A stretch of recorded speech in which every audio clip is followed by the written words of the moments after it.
लेकिन इसका हवाई जहाज से क्या लेना देना है? मेरे पापा ने पूछा, जो सोच रहे थे कि बिल्ली समझाने में बहुत लंबा समय ले रही है। धीरज रखो एल्मर, बिल्ली ने कहा और वह आगे की कहानी बताती चली गई। वाइल्ड आइलैंड पर मेरे पहुंचने से करीब 4 महीने पहले एक दिन नीचे उड़ते एक बादल से एक बेबी ड्रैगन नदी किनारे गिर पड़ा। वह इतना छोटा था कि ठीक से उड़ भी नहीं पाता था और इसके अलावा उसका एक पंख भी बुरी तरह से टूट गया था, इसलिए वह अपने बादल पर वापस नहीं जा सका।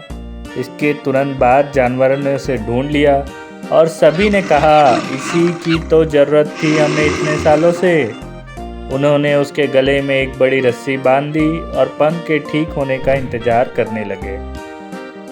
इससे नदी पार करने में होने वाली उनकी सारी परेशानियां खत्म होने वाली थी। मैंने कभी ड्रैगन नहीं देखा, पापा ने कहा। क्या तुमने उसे देखा? वह कितना बड़ा था? ओह हाँ, सच में मैंने ड्रैगन को देखा। दरअसल हम बहुत अच्छे दोस्त बन गए, बिल्ली ने कहा। मैं झाड़ियों में छिप जाती और जब कोई आसपास नहीं होता था तो उससे बात करती। वह बड़ा ड्रैगन नहीं है, बस एक बड़े भालू जितना बड़ा होगा। हालांकि मुझे लगता है कि मेरे जाने के बाद वह काफ़ी बड़ा हो गया होगा। उसके पास हैं एक लंबी पूंछ और पीली और नीली धारियाँ।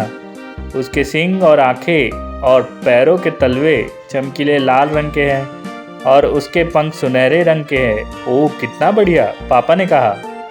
जब उसका पंख ठीक हो गया तो जानवरों ने उसके साथ क्या किया? उन्होंने उसे लोगों को लाने ले जाने का काम कराना शुरू कर दिया और भले ही वह सिर्फ एक बेबी ड्रैगन था, वह उससे पूरे दिन और कभी कभी पूरी रात भी काम कराते। वे उससे काफ़ी वजन उठवाते हैं और अगर वह शिकायत करता है तो वे उसके पंख मरोड़ते और उसे पीटते भी हैं। वह हमेशा काफ़ी देर तक बस नदी के उस पार जा सकने लायक लंबी रस्सी से एक खूंटे पर बंधा रहता है। उसके इकलौते दोस्त हैं मगरमच्छ, जो सप्ताह में अगर उन्हें याद रहे तो 1 या 2 बार उसे हेलो कह देते हैं। वास्तव में उससे बुरे हाल में मैंने कोई जानवर नहीं देखा था।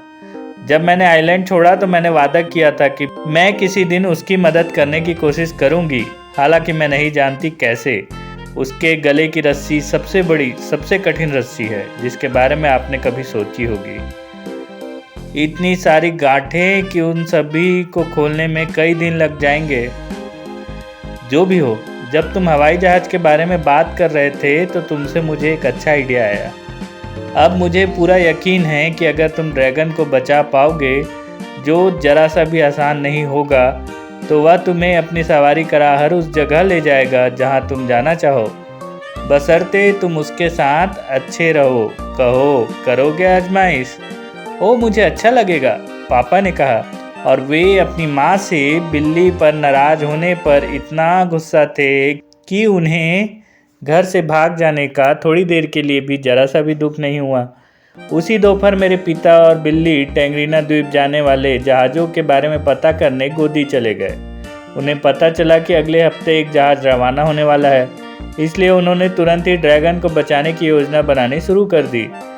मेरे पापा को अपने साथ ले जाने के लिए चीज़ों का सुझाव देने में बिल्ली बहुत मददगार थी और उसने उसे वह सब कुछ बताया जो वह वाइल्ड आइलैंड के बारे में जानती थी। हालांकि वह साथ जाने के लिए बहुत बूढ़ी हो चुकी थी। सब कुछ बहुत गुप्त रखा जाना था, इसलिए जब भी उन्होंने यात्रा पर ले जाने के लिए कुछ पाया या खरीदा तो उन्होंने उसे पार्क में एक चट्टान के पीछे छुपा दिया।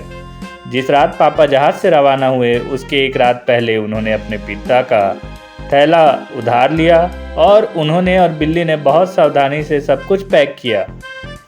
उसने च्युइंगम, 2 दर्जन गुलाबी लॉलीपॉप, रबर बैंड का एक पैकेज, काले रबर के जूते, एक कंपास, एक टूथब्रश और एक टूथपेस्ट की ट्यूब, 6 मैग्नीफाइंग ग्लास, एक बहुत तेज छुरा, एक कंघी और एक हेयर ब्रश, 7 अलग अलग कलर के रिबन, एक खाली अनाज की थैली जिस पर क्रैनबेरी लिखा हुआ था, कुछ साफ कपड़े और जहाज में मेरे पापा के रहने के लिए कुछ खाना, क्योंकि वह बिल्ली की तरह चूहे खाकर नहीं जी सकते थे।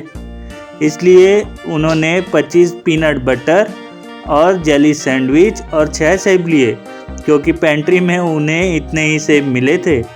जब सब कुछ पैक हो गया तो पापा और बिल्ली जहाज की गोदी में उतर गए।